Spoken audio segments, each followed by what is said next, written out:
Thank you so much. Yeah. Good morning, good evening, everyone. Let's get started. Today we have a hard stop at 10, and there may be time pressure on seeing moon also for a lot of people because it's Karwa Chauth. So we'll get started with our session. So let me share my screen and we'll get underway. Okay, we'll get started with our opening prayers. Gurur Brahma, Gurur Vishnu, Guru Devo Maheshwaraha, Guru Sakshat Parabrahma, Tasmai Shri Guruve Namaha. Vasudeva Sutam Devam Kamsachanuramardanam Devaki Paramanandam Krishnam Vande Jagadgurum. Krishnam Vande Jagadgurum. Radhe Radhe, morning, good evening to all of you once again.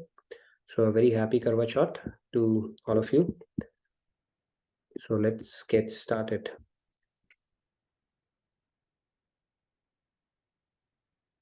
All right, so we are on the shloka. Yesterday we could not discuss this in detail, so today we will try to cover this and go over the shloka a little more deeply. We'll recite it and then we'll pick up few hands to recite. Shreyan dravyamayad yagya jnana yagya parantapa sarvam karma khilam partha jnane parisamapyate. Okay, let's take a few hands. Sandhya, Radhe Radhe. Radhe Sandhya. Radhe Radhe.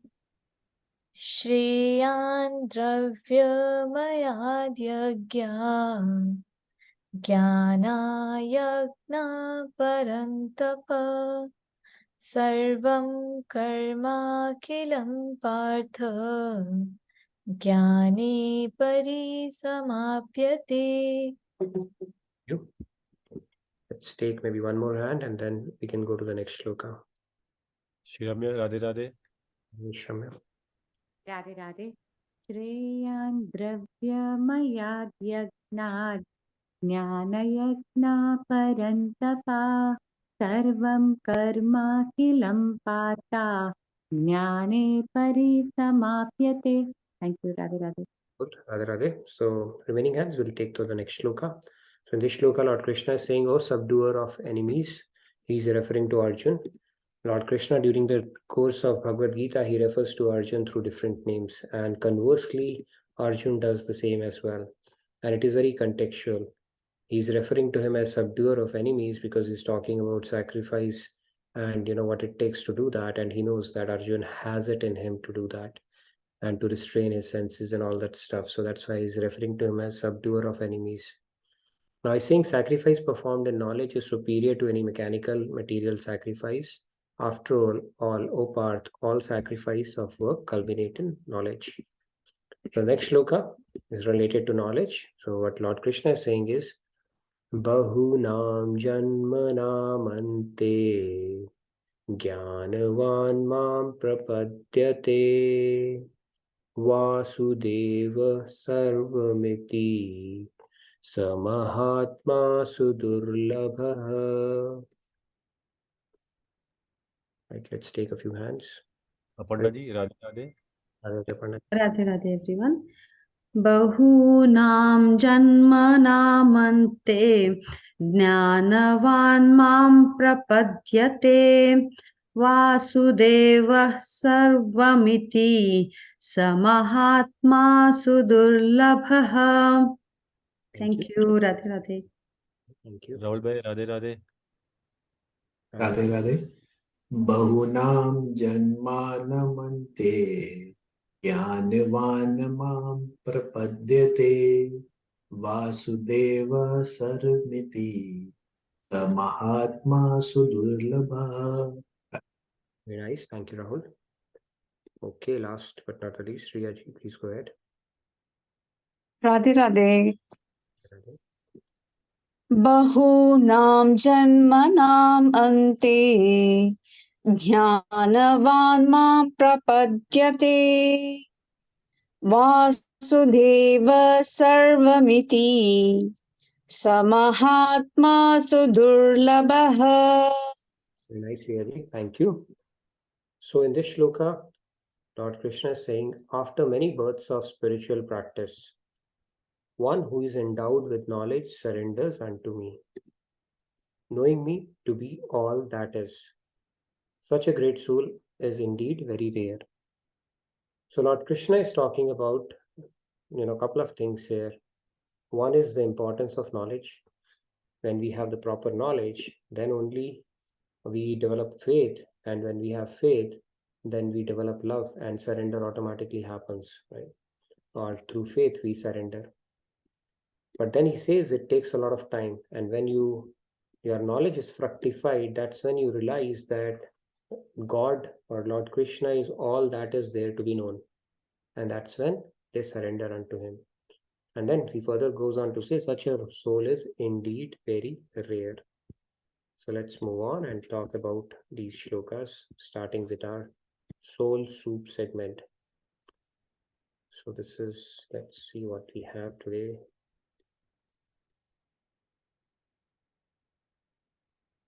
Are you following this exit? So the soul soup today is, we need to focus on making our destiny as opposed to trying to know it. Right? We are very interested in going to Mahatma Ji's and Pandit Ji's and look at my hand, read my face. Can you tell me about my stars and all that stuff, which is fine. But the focus of spiritualist is to make their destiny rather than trying to know about it. Let's try to understand it a little more. So there is something people got called fatalist, and this is one of the things which are related to Sanatan Dharma or Hinduism as well, right? People are fatalist. They believe in destiny. They leave things to destiny. So these are some of the symptoms of being a fatalist. One is the doctrine of fate, where human beings, it is believed that all the events are fated to happen and human beings cannot change their destiny. Then the another notion is there that believe in all powerful fate, that people cannot influence the future or their own actions, or they are helpless against providence. That means that attitude of resignation and passivity that results from the belief that people are helpless against their fate. So let's try to understand this concept here. Now, if you want to be success happy and lead a fulfilling life, this has to be looked at in perspective. Because when you become fatalist, you're not helping your cause really.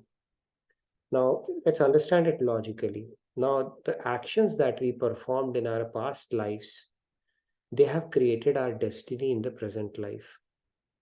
In other words, destiny is not something that came down from the heavens. How did it come about?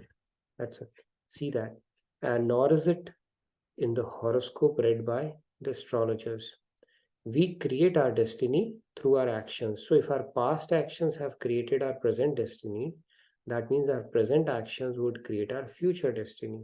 It's not something, if destiny is something which comes down from heavens, then we can cry foul and tell God that, why did you give me this kind of a destiny? That's not the case. It's just like, when a judge, that destiny aspect is basically something which God dispenses. It's a perfect justice dispensing system we are part of, and it plays a certain part in our life. It does not dictate our entire life. In fact, there are three variables here. Right? One is called our stockpile of karmas, which is called sanchit karma. Second is called prarabdha. Prarabdha is a drop from that ocean which is given to us in this human life. That influences part of our life. And third is the most important one is Kriyaman, which gives us the ability to exert our free will and choose our actions. And what we end up getting is somewhere in between, based on your prarabdha, which is the destiny aspect, and then the purusharth, what you do through that as well. So it has to be looked at it in perspective. In fact, even if you, let's say you were to know about your destiny, which is what people are very interested in, can you please tell us what's going to happen to us or how our future looks like, or Rahu Ketu, are they perfectly aligned or not, right? Now, if somebody were to tell you that,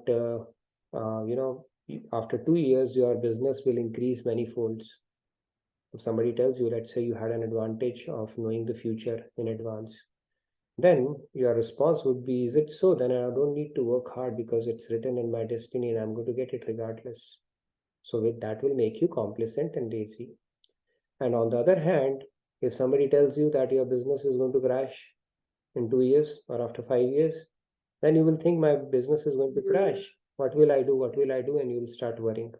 So what's the point of knowing that? Rather than, we should focus on making our destiny rather than knowing it. And we do have the ability to change our future with our Purusharth. God has given us that lever. We need to understand that. If everything was fixed, then Lord Krishna would have told us in Bhagavad Gita, Arjun, simply bear your prarabdha and you don't have any choice at all. But he's asking him to focus on Purusharth, making right choices born out of right knowledge. And that is what a spiritualist or somebody who's on the path of spirituality should focus on. What is in my hand rather than what is there in my future, and unnecessary getting anxious about that and dwelling upon it too much. So when you go to astrologists and stuff like that, that is where our focus becomes, it shifts from present Purusharth to what is going to happen, and then we keep going in circles around that at all. And then you'll do Karam Kand and stuff like that, okay, maybe we can get rid of our future and stuff like that. So the key is, rather than being a fatalist, let's focus on building our destiny for the future, because every action, every thought that you do today is going to determine your destiny in the future. So every moment we are actually writing or carving out our destiny. That much ability God has given us. Every moment we are carving our future or future destiny. So we are the authors of our destiny. And when we complain, why did this happen to me? God is just playing the role of a judge. When judge pronounces a punishment, he's simply meting out what is there, based on the actions that you have performed. So rather than becoming destiny focused, let's focus on what we can do today, because anyway, that is all we can do given the situation that we are in. So make our destiny rather than focusing on destiny. That is the key thing. Let's move on now to our topic today. So this is Shukdev and Parikshit Maharaj, okay, which is a reference from Bhagavatam. Now the Bhagavatam, we know the orator and the audience both are of very high quality. So Parikshit was somebody who was resurrected in his womb by Lord Krishna. You know that, right? That story that happened when Arjun, that Ashwatthama, he let out the Brahmastra and he was killed. He was resurrected in the womb itself, Abhimanyu's son. And Shukdev is a Paramhans himself, which means that's a God-realized soul. So both are like top class, both the person who's giving the discourse and the one who's listening. So this is a reference from Bhagavatam, which says, as long as one does not inquire about the spiritual values of life, one is defeated and subjected to miseries arising from ignorance.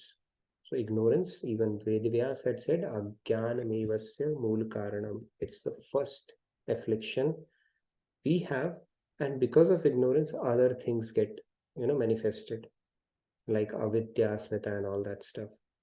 So be it sinful or pious, karma has its resultant actions. If a person is engaged in any kind of karma, his mind is called karmatmaka.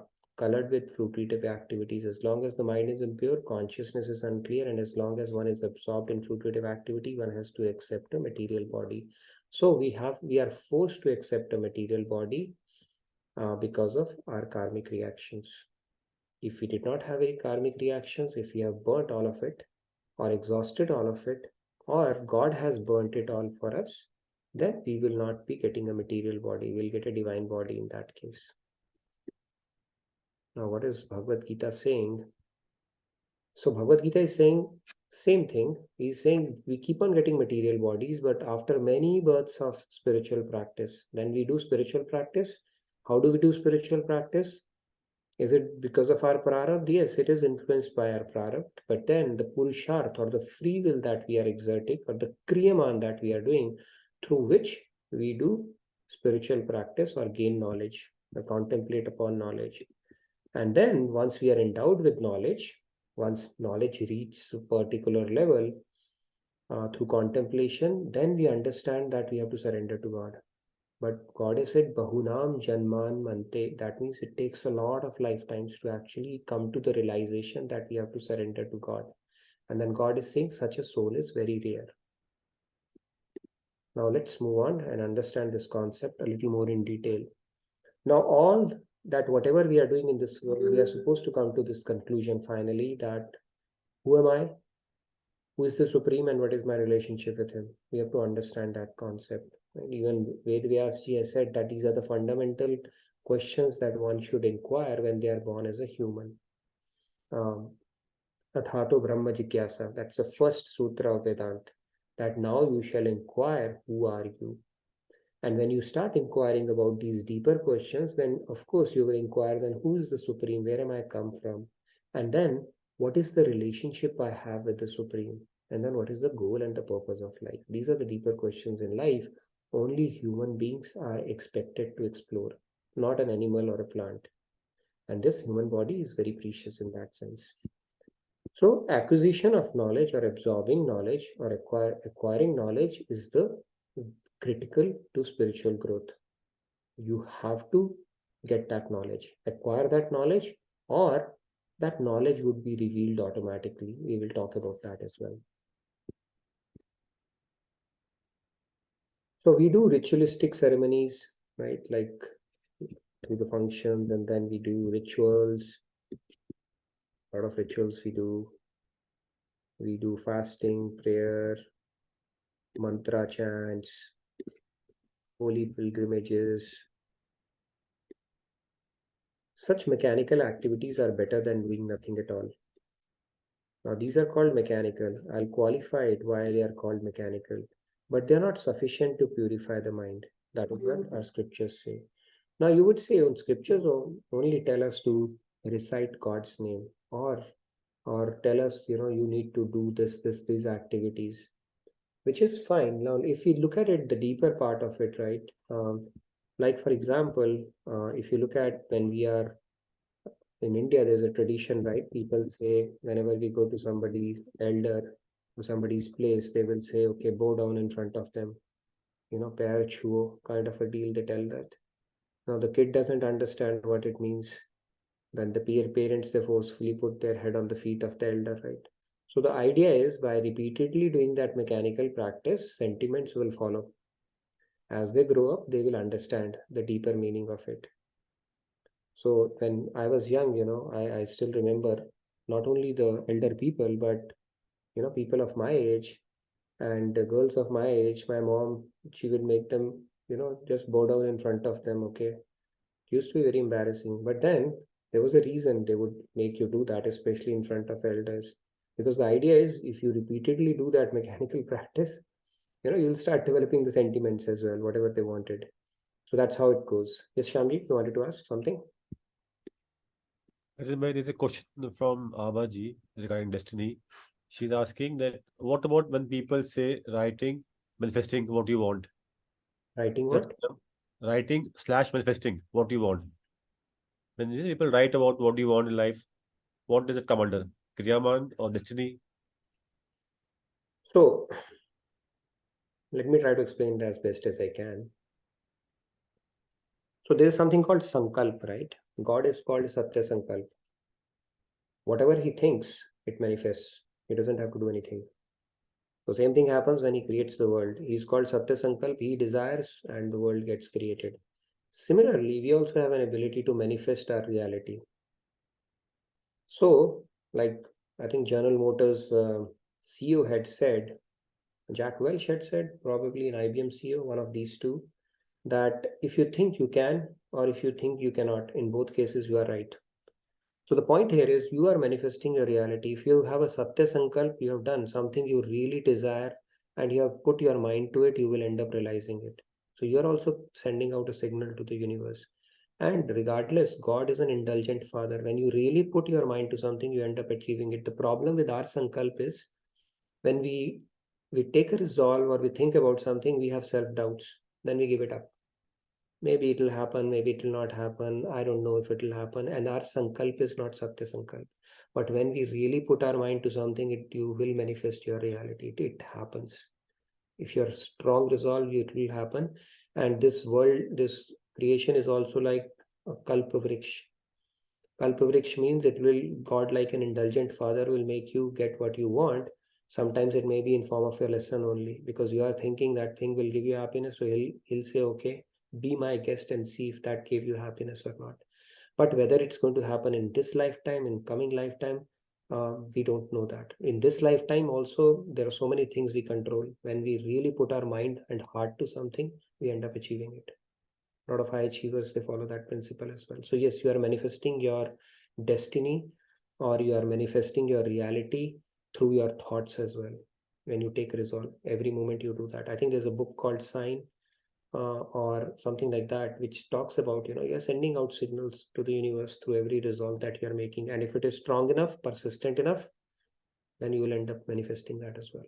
It happens that way. Okay. So these holy pilgrimages, ritualistic ceremonies, chants, and all that stuff, this is like the deeper purpose is to develop love for God. So it's the similar mechanical exercise. You do this, you keep speaking God's names, and then finally the sentiments will follow as well. That is the deeper meaning. And that is where Chaitanya Mahaprabhu actually, he propagated Kirtan, Harinam Sankirtan. Start reciting, chanting God's name. And when you start doing that, the sentiments will start following. Okay, God's name is, how special it is. The God has put all of his powers in it, and I am getting the privilege to recite his name. And when you truly do that with that belief, one chant is enough for you to realize God. One chant is enough. You don't need to chant million times or billion times. In fact, when you truly reach that stage, you will not be able to recite God's name. That much power it has. So, but the idea is let people start and then the sentiments will follow. So the mechanical exercise with knowledge is what the shloka is saying is better than pure mechanical practice. With your knowledge, when you appreciate something, you will understand the deeper meaning of it, and then it will give you the desired effect as well. But it's a good start. It's something is better than nothing kind of a start. At least you're keeping your mind engaged. And when you recite something which is pure, even if you're focusing on the word, it will have a transformative effect. Okay, you may not build a sanskar of building a personal association with God, but simply by chanting, it has an ability to take you across the ocean of Maya, because God's name is pure. So similarly, if you go to pilgrimages and all, right, talking about pilgrimages, there's a story, there was a guy who always wanted to go to Vaishno Devi, and every time he'll make a plan, something would happen. In his family, something will happen. The business will throw up some curveballs or something would happen. He'd never go there. And he would always tell his friend, okay, go and, tell Mata Rani this and put this cloth under my name and stuff like that. Every year he would do that. Year after year after year, it used to happen until it became 14, 15 years. And every time he used to miss out on. And the next time it was his friend was going, he was like in tears. He said, I don't know why it happens to me, every time, but you are so lucky. For the last 14 years, you have been going and I have not been able to go.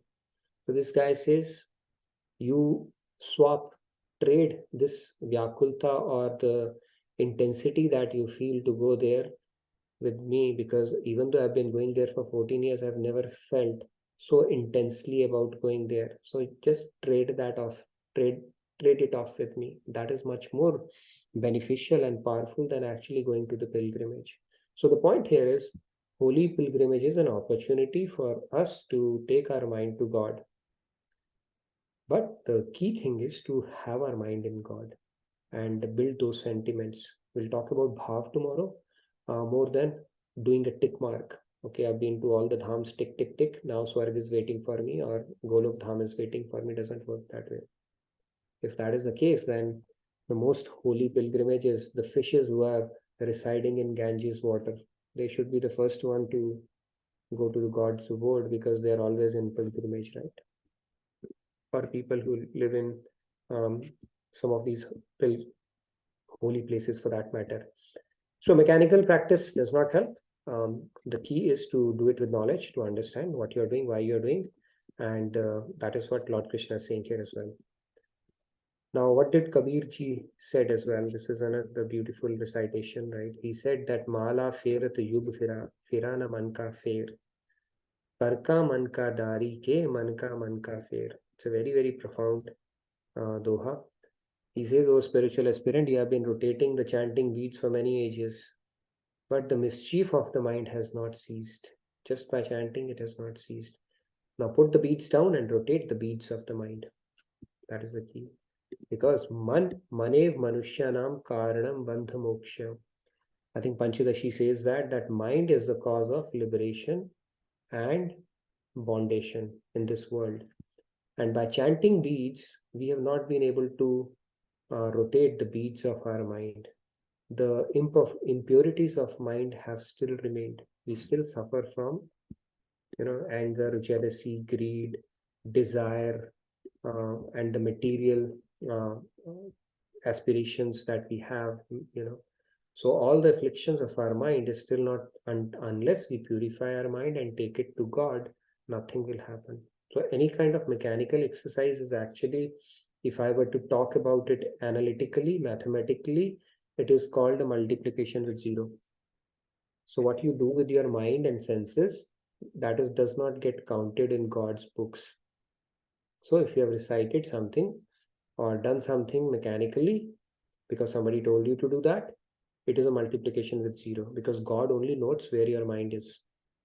And if your mind is there, then of course you are getting credit for that. That is what, so the Manasi Bhakti is Maharajji's biggest contribution. Okay, this is which will come in coming years.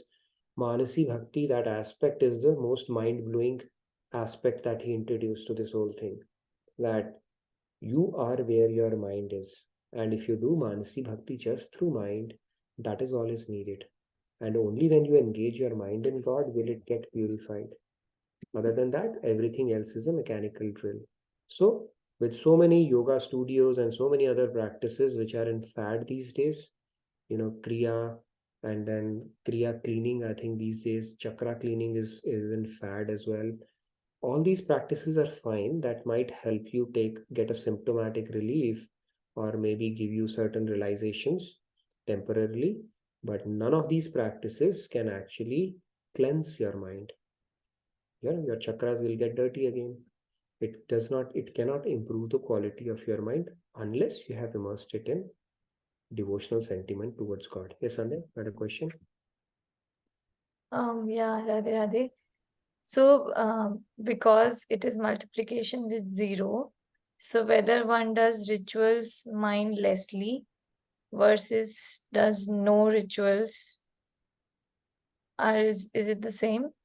No, when they are doing rituals, see, there is a lakshata vachita. There is always a hidden thing that our scriptures are taking us to. So it's like you are building some kind of a discipline there, right? Because you are doing it. Something in you is convinced that I have to do it, and you are putting that time, even if it's out of fear or you don't know it. You are taming your senses to engage in, whatever your ritual is. So something is better than nothing, but then you are not truly getting the benefit of it if you don't do it with knowledge. But at least you are taming your senses and mind temporarily for that, even though you may not have devotion. It's maybe because you're following somebody else, or it's in fashion, or you just like doing it, right? So, but something is better than nothing in that sense. But at least you are giving your senses something to work with. Now, today's Karwa Chauth, so many people don't believe in it, but they're doing it, right? Because their Dadi, Nani, Mami told them, and they say, who knows if there is a reality in it, and their husbands will say, okay, you don't care about my life, so they might as well do it. But what happened? Think of it, right? They're fasting throughout the day. They might become hangry, but at least they have, what do you call that? Worked on one of their senses, which is fasting, right? Which kind of builds a kind of a discipline. That is why fasting is important as well. But yeah, mindlessly doing or doing it, I think some benefit is there, but not the true benefit wherein we are getting the true benefit or import of what we would have if we had done it with knowledge. Because what does the shloka say? The shloka said, if you go back, what Lord Krishna in this particular shloka is saying is, I'll do a quick detour back. He's saying that sacrifice performed in knowledge is superior to any mechanical material sacrifice. Superior is very clearly saying that. So mechanical material sacrifice. And then the sacrifice should result in knowledge eventually. Yes, I saw Himanshu, you had raised your hand. Please go ahead. Himanshu, are you there?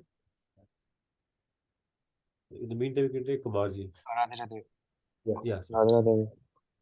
Yeah, Didanji, I was just saying that Swamiji answered this in a way where he said that for a lot of people, this is the primary kaksha. As you said, that something is better than nothing, but then there can be two directions, right? Like someone can be very materialistic and still just focus and intent the material things out of those sacrifices. But the other person can actually learn and then go further in path in second and third and maybe other stages because they are not in the path of material desires anymore for whatever reasons. So there can be these two. Very true. So there are three kinds of people, right? Devotees. First are, they approach God with material consciousness and ask for material things. Second is they approach God with divine sentiments that God is powerful and all, And then the first one is God. They think of God as a cosmic bellboy, right? Who gives on demand and will ask material things only. Second is they go with the divine consciousness that God is all powerful but ask for material things. So asking God for things that God can give. And third one is asking God for God. They are the most superior ones because they have the knowledge that anything less than asking for God is short-selling yourself, like Duryodhan did in Mahabharata. Yeah, so thank you for bringing that, Himanshu. Yes, Kumarji. Jai Shri Ram, everyone. So, aptly put, Nitinji, I think you said something is better than nothing. And sometimes we don't know, right? So, we start in small ways. It could be as explained, right? Sometimes we want material things from God. Is it wrong? Not really, right? I think the more and more I see, I have learned the lesson not to be judgmental because I used to be, here most of us are intellectual people. We try to find logical reasoning and even God's leelas, right? Sometimes it's not possible. But we have some faith. Do we have 100%? Not really. So we do some small things right here and there. We try to reason out logically, and sometimes we find some logical reasoning. We feel on top of the world, but at the same time become judgmental over others. People, oh, this guy is doing puja part, but really, is it, does he understand this? Not really. We don't need to do that. Let everyone do their part. What we do is our own journey, right? And so we do whatever small things we can. Other people do whatever small things they can. And we are in this beautiful place where we have understood something intellectually. At the same time, I have found that the bhakti is a very important part of it. For example, this is my this one, but probably for others it might be something else. But thinking of Sri Ram and Hanuman, how can one not be moved, right? You'll just chant his name, you will move into the area of bhakti. You'll move into the realm of bhakti, whether you want it or not. That's my experience. I would ask people to explain for themselves. Thank you. Jai Shri Ram. Thank you, Kumarji. Yeah, so all this knowledge is not basically to be taken or understood in light of judging others. This is more for our own self-evaluation or introspection. Are we doing it with a mechanical consciousness because I've been doing it, so I might as well do it?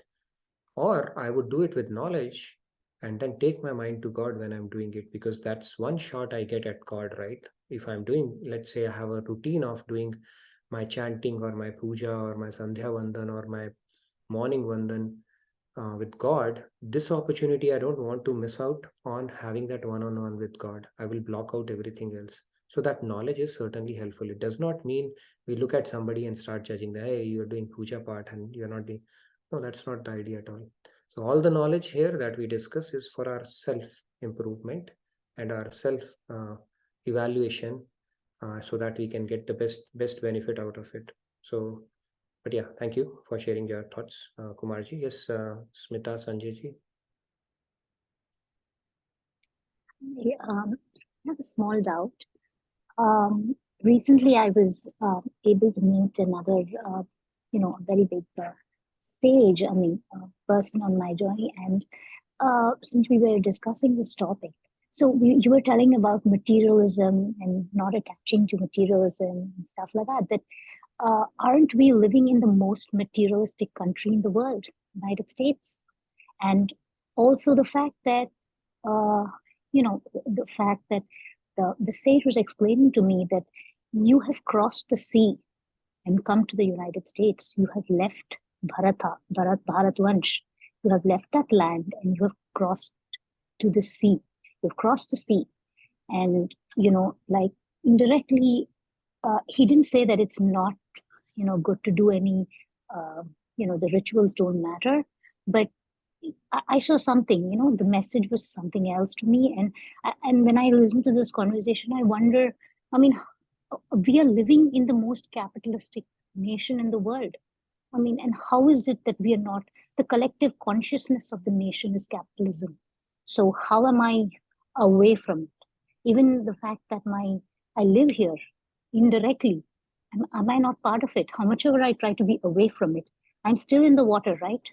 It's like when I get into the sea, I'm going to get wet.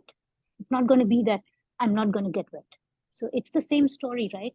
When I live in a country which is the most capitalist nation in the world, how am I actually escaping anything? So I'm not trying to, put fault on anybody. I'm just trying to understand the sage when he actually told me this. I don't want to give the name of the sage because I just want to keep it private. Basically, the point was that you cannot get out of it just because the collective consciousness here is so intense. Or what's the question basically? I still didn't get your question. Or are you saying like, yeah, like I thought he directly told me that the collective consciousness of the nation, or like wherever you stay, like that is the people around you. What is the collective consciousness of your nation? That actually matters in the path of materialism and non-materialism and how you move forward. Okay, it's understood. like base. Yeah. Understood. I'm sorry, I have to ask this question because I thought it also came from a very renowned person. I don't want to take his name because I wouldn't want to do that in this particular forum. Understood. As simple as that. Understood. Thank you. All right. So yes, the collective consciousness of a place does play on our mind. That is a fact.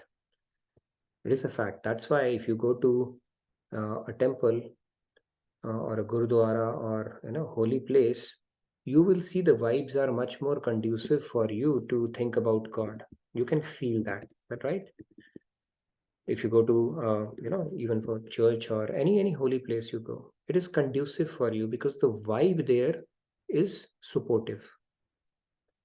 And on the contrary, if you go to, let's say, Vegas, your mind will become agitated. You sit in a casino for a while and see how your mind starts dancing. So yes, collective consciousness does have an impact. However, having said that, now if that was the case, see, we have to look at it. End of the day, this whole world is a place of God. Okay, these boundaries we have defined, yes, I get that part. And there are certain sections of the world where even God has chosen to take avatar periodically. So I get that part. So if you're born there and if we live there, let's say we were all in Vrindavan, those vibes will be totally different. But then we have the ability to create Vrindavan regardless, carry that Vrindavan with us no matter where we are. And that is the reason a lot of sages, saints, they have come here. Why would Vivekanand come here in Chicago conference? The reason for that is, even though there is a collective capitalist or a materialistic consciousness in this world, still what people do here, rest of the world follows. That is the vantage position it has. And if people take to spirituality here, which there are people, they have transformed their lives, then it can set the trend for the world. And that is the reason our saints, sages, they come here. So we have to focus on the thing that works for us. Consciousness, this collective consciousness does have a play, but not to an extent that it will completely derail your journey. That you only have to be in Vrindavan for, to realize God. And if you're born in any other place, especially places where materialism and capitalism is the buzzword, then you are doomed. Not your purusharth and what you create in your mind, you still have a lot of influence that you can exert by yourself. Like I've been here in US for a while, I would say I get much better opportunity to engage my mind in devotion and spiritual things than I would have if I was back in, because the distractions, so many other things are there. So really doesn't matter. Place doesn't matter, of course. If you are in a place where a lot of sin is happening, a lot of gambling is happening, that will have a bearing on it. But other than that, we can always carve out an island for ourselves, regardless of where we are. It's like that lotus. Where does the lotus flourish? In dirt. Of course, that's an extreme example, an idealistic example. So yes, not to disagree that the collective consciousness does not have a play on our mind. It does. Having said that, it's not to an extent where it can completely derail our journey. If you are sincere, if you have that intensity, you can. It's one of the minor hiccups you can easily overcome. And there could be other kind of hiccups in other places, right? Even though the collective consciousness might be high there, it might throw some other kind of challenges there.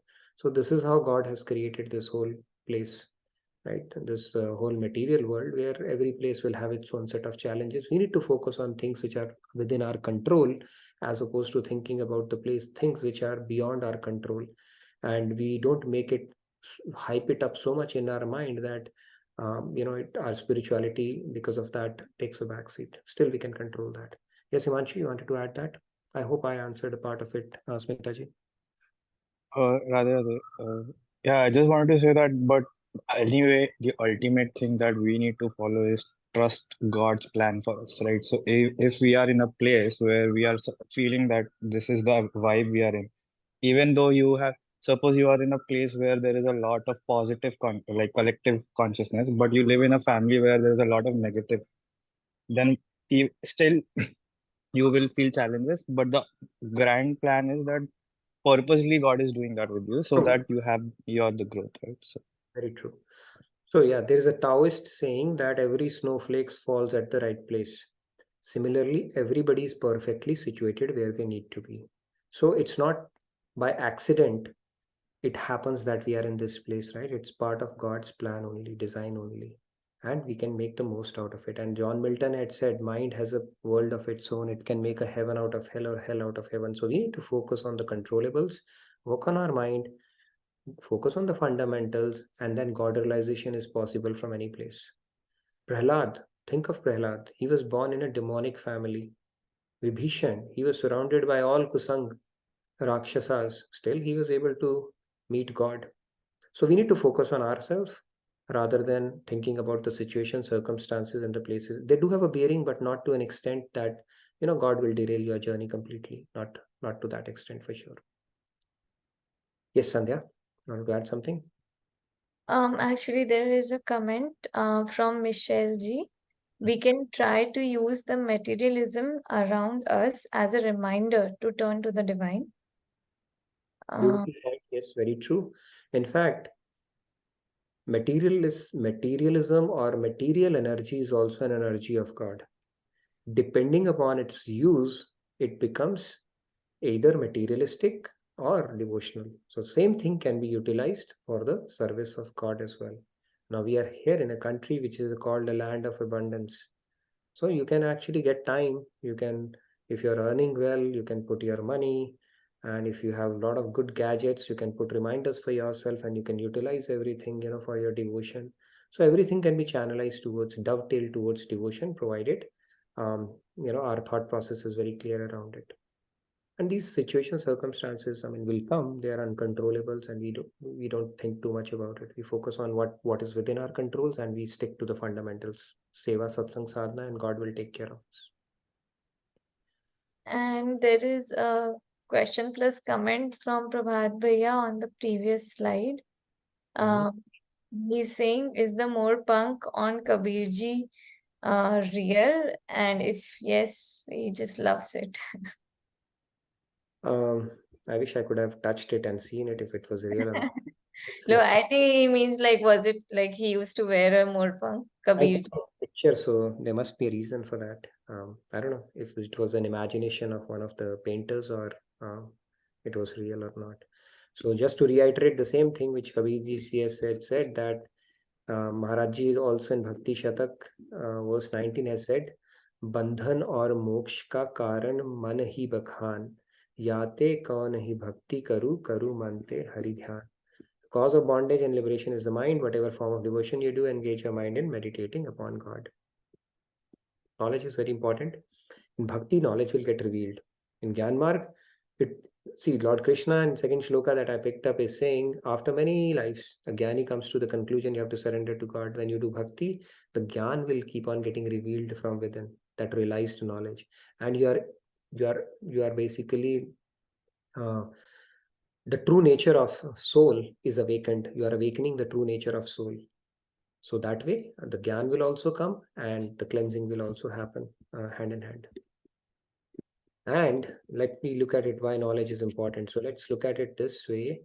Devotional sentiments nourished. How would you nourish your devotional sentiments? Tomorrow we will talk about it in greater detail. But for today, I just wanted to get the thought process going. So say there's a boy who has a birthday. He's celebrating his birthday, little boy. And he gets a very rugged sack. Somebody gives him, and everybody is giving him nice presents in a nice packaged and toys and everything, and gets a bag. Okay, this is a much better bag, but he gets a sack, very ugly looking sack. Now the boy is thinking, I've got other wonderful gifts. What kind of a gift is this? Until he opens it and finds a lot of money in it. Okay, now he's saying this is the best gift I've ever received. What changed? What brought a change in mind? Anybody? Yes. Let's hear from Kumar. Okay, Kumarji, you wanted to add to this conversation, or is there a question? Go ahead, Kumarji.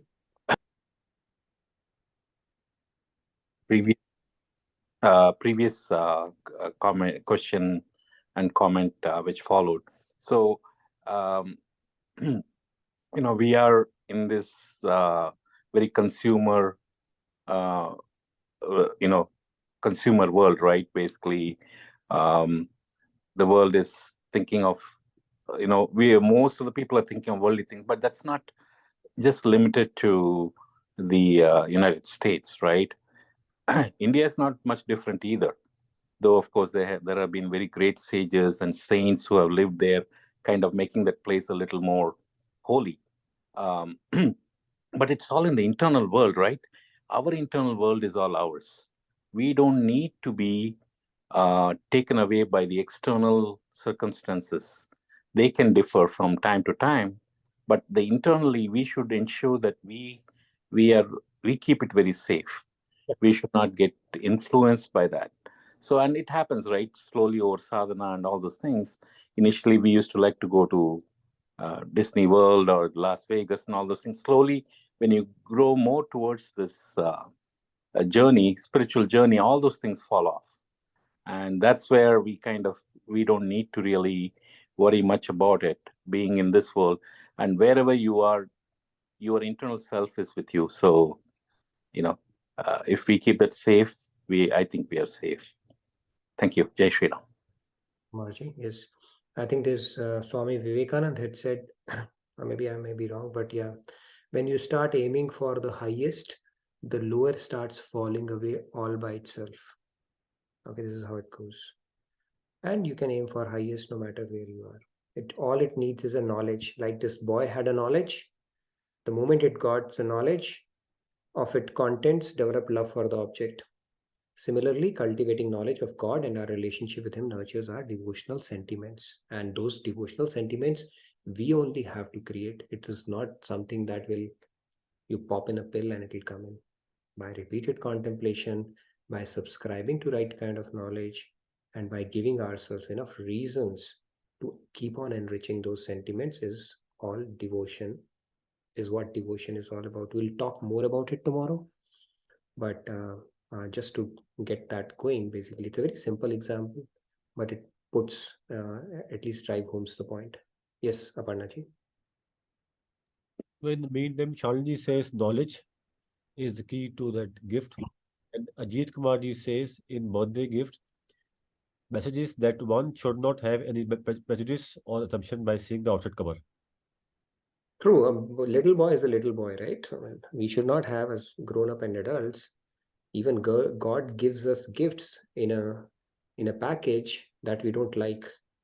Do we like things? Some of the things that come our way, we start complaining, but it is actually God gift wraps it in a way that is beneficial for us, may not be pleasurable for us. But yes, the point here is, it's a very simple analogy. Point here is, when we understand the value of something, automatically the love and attraction would develop towards that. And the more knowledge we gain about God, then the falling in love with God, the faith and the surrender is a automatic consequence or a byproduct of it. So knowledge leads to devotion. Devotion will lead to love. We'll talk more about this topic tomorrow. It's a pretty interesting topic.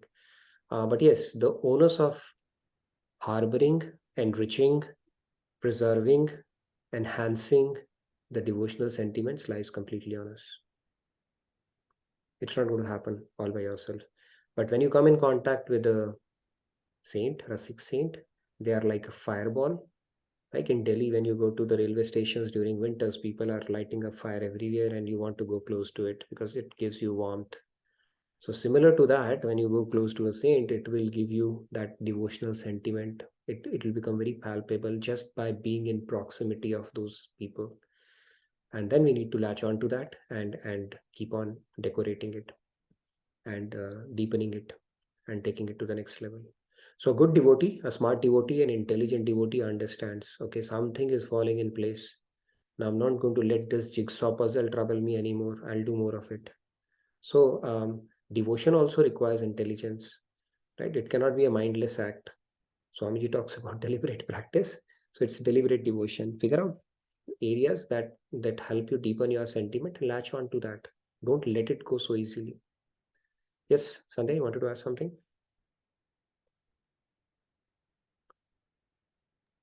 Okay. Aparnaji, are you there? Moon has come or not yet? Yeah, I'm here, but I was going to say the same thing, that the knowledge or the realization of the value inside all the rugged bag, made the boy happy.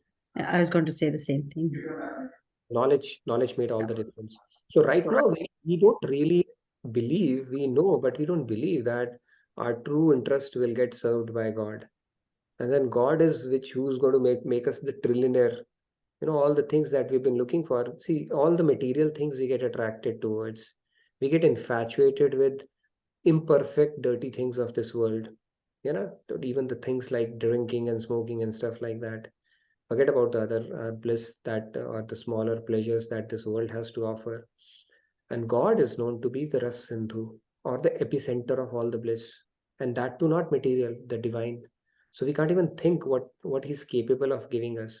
So we are settling for the trinkets and the broken glasses while the whole ocean of bliss is lying in front of us. I think we need to deepen that knowledge and contemplate it often enough so that we can keep progressing fast. Yes, Rahul, you wanted to add something? Radhe Radhe. Just wanted to add that with this knowledge, then we crave for going to Diwali Mela and then see the enchanting Sri Ram's Leela. So that is also a part which leads to the knowledge. And if for Diwali Mela, and if you need tickets or VIP passes, please write it in feedback. Please fill out the feedback tracker, write it out. We have some participants who would like to do some giveaways around it, because now the date is closing on. We do have tickets, so please reach out to us if you need some tickets for your friends. Anybody who's in Dallas, you can call them up and they will be very happy to talk to you, knowing that you are offering them some free tickets. Okay, so you put it in feedback tracker. One of my friends in Dallas needs it, and we'll be more than happy to host them. Okay, so and VIP tickets and parking and all that stuff. So please do write. Let us know. We should be able to accommodate that now that we are closing in on that. And if you are in or around Dallas, please do come over. We need a lot of help on the day. You can sign up for that as well. And if you have to come to the Diwali Mela, you don't have a choice basically, because it's the most outstanding event on the planet that day. Okay, that laser show, even if you look at it in the videos, you will know how, and you can only imagine how good it will be in the real that day. So please come over. And I'll be more than happy to pick you up in the parking and drive you all the way in the cart. Okay, not a promise, but I'll try my best. Okay, anything else? Announcement wise, we have a hard stop. We have 4 more minutes. We'll continue on this. By the way, tomorrow we have, no, not tomorrow, it's Wednesday. Quiz is on Thursday, 2 weeks this time. So you have a lot of syllabus to cover. Don't waste time. As good students, please keep on refreshing it, because our quiz master is ready and you need to be ready as well. Anything else we wanted to add? Announcements or otherwise? This Thursday, we also have group photo. Yes, group photo day. We are giving you a heads up this time around. So please wake up at least 10 minutes early, and we'll have a group picture. Be ready for this Thursday. Also, time is changing from Sunday. Yes, November 5th. So the Sunday, which is Monday morning India, it's going to be 1 hour late, 8:30 for you.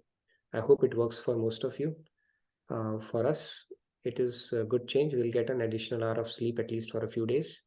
But please keep it in mind. We will remind you again. The time is going to be 8:30 in the morning. And for others, Mountain and Pacific, you can always check it out. Central remains the same.